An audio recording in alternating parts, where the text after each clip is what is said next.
Oi, eu sou a Milena Faria Pintor e bem-vindo ao seu canal de cultura pop. No vídeo de hoje a gente vai conversar sobre o fiasco que foi o season finale da série The Idol.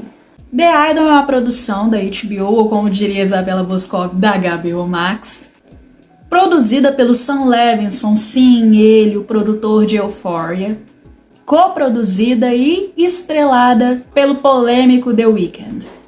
A série ficou ao ar nos domingos da HBO, substituindo Succession, substituindo The White Lotus, substituindo A Casa do Dragão, que foram as últimas superproduções da HBO, que ocuparam a grade de domingo. Esse seria o horário nobre da HBO, que tem trazido acerto sobre acerto nos últimos anos. Mas The Idol é a ovelha negra. The Idol é aquele filho que traz vergonha para a família. Depois de 6 episódios, o meu parecer final bem curtinho aqui pra você. A gente pode listar muito esforçadamente apenas 3 coisas que são boas, mas não fazem The Idol valer a pena, valer a experiência não. Uma delas, e a primeira a se destacar, é a atuação da Rose Lee Depp, que tem esse nome maravilhoso, Lily Rose Depp, eu sempre confundo. Essa Nepo Baby, filha do Johnny Depp.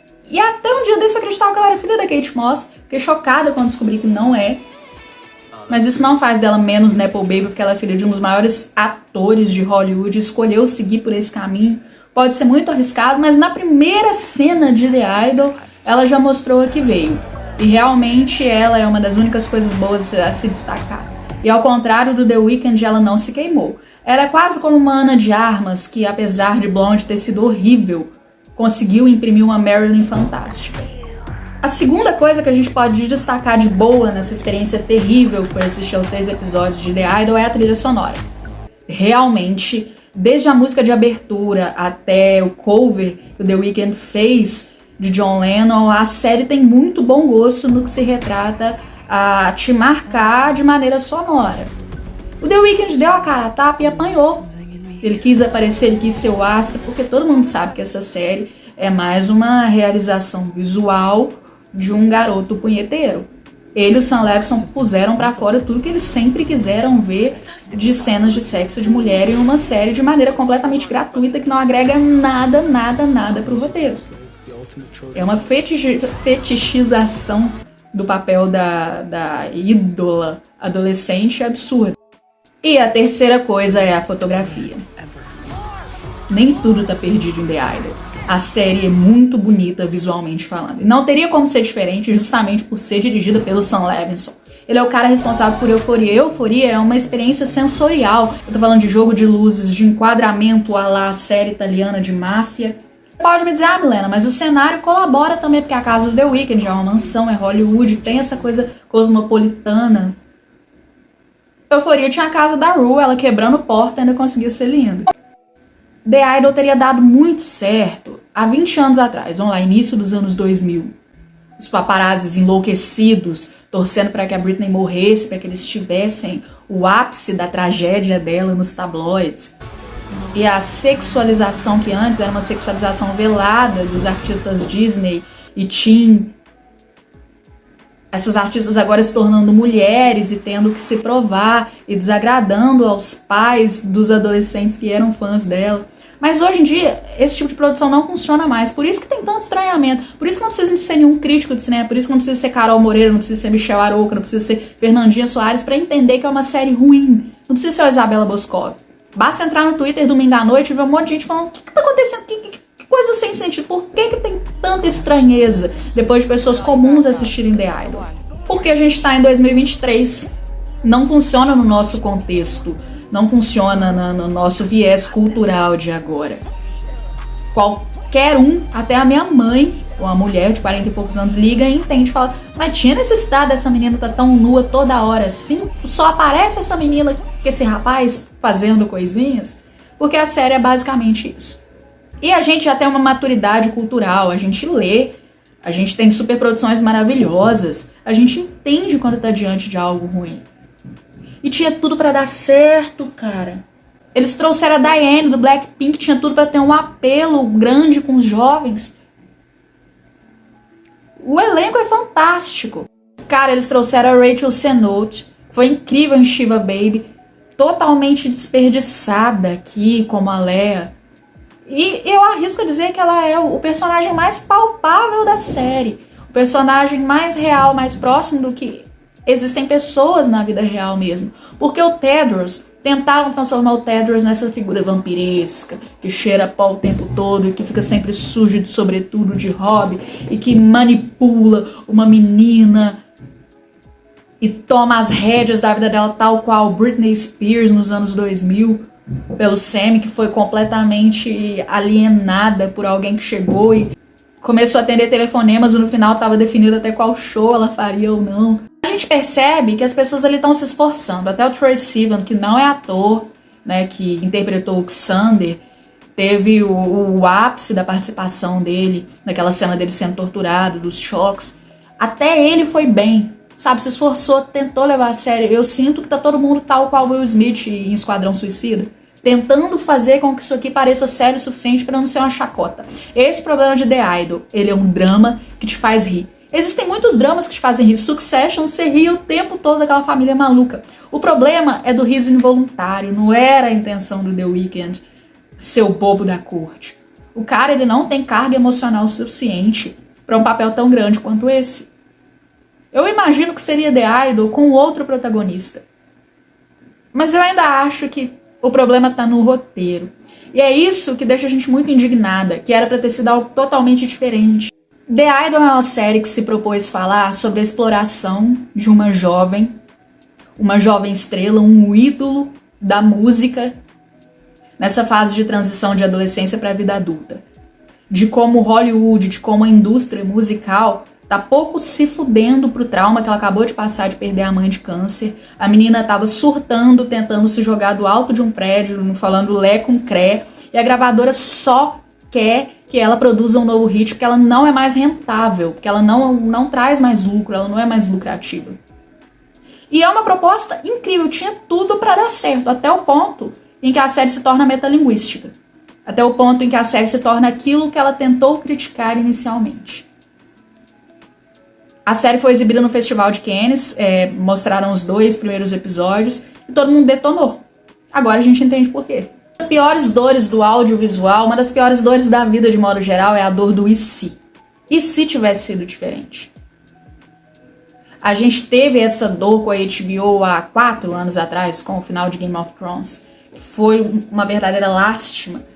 E agora eu sinto como se a emissora estivesse passando o cajado, entregando a coroa de Miss de pior final para The Idol. A gente se pergunta, e se The Idol tivesse sido o que era para ter sido? A série já havia sido gravada 80% de material pronto, sob o viés, sobre a direção, sobre o trabalho da Amy Seimetz. Amy Seimetz é a responsável pelo The Girlfriend Experience. É uma série lá de 2016 que eu assisti agora para entender o que ela teria feito com The Idol. É uma série que traz nudez de um modo muito justificável. Eu sei que a gente está em 2023, as pessoas têm pornô à disposição no Google. A pornografia, o sexo ficou muito banalizado, mas não em superproduções. Vocês precisam entender que eu não tô com viés puritano aqui não. Eu acho que realmente funciona quando tem peso narrativo. Existiram cenas de sexo em The Idol que foram muito importantes para contar a história pra gente. A cena da Jocelyn, que é a protagonista, interpretada pelo Lil Rose Depp, junto com o ex-namorado dela, foi uma cena muito bonita visualmente. Até para dar o contraste do que eram as cenas dela com The Weeknd. Mas logo no primeiro episódio, quando a Jocelyn desce da mansão dela pro jardim, depois daquela cena bonita dela chorando e o pessoal da gravadora olhando de cima, né, dando essa ideia de que eles são superiores a ela, e ela limpando as lágrimas e indo lá ensaiar debaixo daquele sol quente. Até aí tem um viés muito poético, muito bacana, tá sendo uma cena bem feita, até o ponto em que ela começa a pagar peitinho na coreografia. Isso é proposital, eles colocam a menina pra ensaiar um biquíni de fita isolante, a intenção é chocar, a intenção é chamar a atenção dos punheteiros pra ver a Lil Rose Depp pelada. A gente entende que ela tá sendo tão explorada enquanto atriz, quanto a Jocelyn, quanto a própria personagem, enquanto cantora. Eles abrem as cortinas em todo o episódio de manhã pra mostrar ela nua na cama, com qual propósito? Eu imagino o Sam Levinson e o The Weeknd conversando e o The Weeknd dando a ideia, não, vamos filmar eu fudendo ela dentro de um provador de roupa, depois dela me chamar de gay. É tudo que um cara quer ver. Tem uma estética incel, como dizia Fernandinho Soares, é uma estética incel. É a mulher a serviço do fetiche do homem, em uma série que se propõe a falar sobre os problemas de fetichizar uma mulher a serviço dos fetiches de um homem. A Amy Simons já tinha filmado 80%. É nessa hora que eu entendo por que tem algumas cenas que fazem sentido, algumas cenas que são boas, mas porque no final todo o emaranhado é absurdo. Porque essa releitura que o Sam Levinson e o The Weeknd fizeram depois que assumiram, mudou totalmente o ponto de vista. Antes era pra ser sobre a Jocelyn, agora é sobre o Tedros. São plots muito infantis. É como se a série tivesse sido escrita por uma pessoa que não tem vida sexual, uma pessoa virgem, um menino virgem, sentado lá, agora eu vou escrever sobre tal coisa. Agora eu vou escrever sobre uma menina que tá sempre de salto, agulha, tal qual uma atriz pornô, sempre de hobby, e sutiã e calcinha, e pra poder chegar no máximo do alcance vocal dela, ela tem que estar ali sendo apalpada, de que o meu grande cafetão, personagem, vilãozão, bad boy, só chega perto dela e ela já começa a gemer. Você entende? É infantil, é bobo. Não consegue nem ser clichê, porque o clichê é aquilo que funciona tanto que eles começam a repetir. Mas é que não funciona, então nem clichê é. Não é inovador e revolucionário, mas não é clichê também. É absurdo, é bobo, é patético. As superproduções hollywoodianas, sobretudo as superproduções de séries, são sempre dirigidas sobre esse viés masculino. A gente vê desde sempre cenas de sexo escritas por homens para homens. A nudez explícita sem sentido nenhum foi um problema em Game of Thrones também. Vocês lembram do puteiro lá do Mindinho no início? Vocês lembram da Daenerys nua? Da bundinha do Jon Snow? Tem coisa que tá ali só pra te chocar. É bacana as cenas que choquem. Mas e quando uma série só tem isso? A série é só choque por choque. Não tem roteiro nenhum. Eles pegaram uma menina cuja ideia central era que ela estava sofrendo um relacionamento abusivo, deixando que um desconhecido controlasse a vida profissional dela, perdesse a própria carreira. Uma super estrela fragilizada, cujo um cafetão, dono de uma boate qualquer, picareta, monopolizou a vida dela. Líder de uma seita, abusava fisicamente dela. A menina foi vendada, estuprada na frente de todo mundo sem que ninguém fizesse nada. E é muito bacana essa sensação de impotência que a gente tem. Mas coloca a gente num lugar de puta que pariu, eu tô assistindo isso. Tá todo mundo ali vendo isso também, ninguém tá fazendo nada. Será que eu sou a única que queria fazer alguma coisa? Mas não é uma indignação boa, porque ela não é proposital. E eles transformam essa menina na verdadeira vilã. Naquela que desde o início tinha planejado isso tudo. Ela é a manipuladora. Ela fez o cara se sentir dono da vida dela só porque, se sentindo abusada, ela produzia mais. Isso instigava o lado artístico dela. Isso é tão problemático. É muito perigoso trazer uma vítima, mulher de assédio, para uma posição de que ela manipulou, ela armou tudo, ela é louca.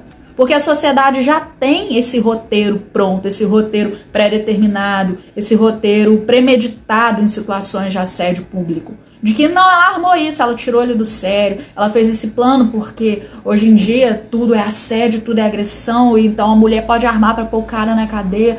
É um discurso incel, é um discurso red pill. Mas vocês não estão entendendo. A série seria incrível se esse fosse o principal problema, de que o ator principal não atua muito bem. Kit Harington, Jon Snow, protagonista de Game of Thrones, não atuava tão bem também. Game of Thrones é incrível. Ou se o problema fosse só exatamente a exploração do corpo feminino, nossa senhora, Megan Fox sofre isso há 20 anos. Garota Infernal, o título natural é Jennifer's Body, o corpo da Jennifer. Mas o problema é que The Idol não tem nem roteiro. É uma série cheia de furos, exatamente. Pegaram retalhos do que a primeira diretora tinha filmado, juntaram com retalhos dessa refilmação sob o viés do The Weeknd e viram uma porcaria. O plot da escova. Se ela inventou que a mãe dela abusava dela e todo mundo ficou se sentindo culpado, a própria Leia, o próprio Xander, porque viam e não faziam nada, o Xander foi torturado com choque porque via e não fazia nada. Como que eles iam no final falando, não, minha mãe nunca abusou de mim, não era zoeira? The Idol virou uma paródia daquilo que se propôs a criticar. Ao final, a sensação é de um constrangimento absurdo. Mas eu acompanhei copiosamente, domingo a domingo, essa tragédia audiovisual. Eu tô me deliciando em falar mal, porque eu me sinto muito crítica. É nesses momentos em que a gente percebe que eu teria feito um trabalho melhor do que o cara que fez Euphoria. Mas convenhamos, segunda temporada de Euphoria nem é isso tudo. Se inscreve.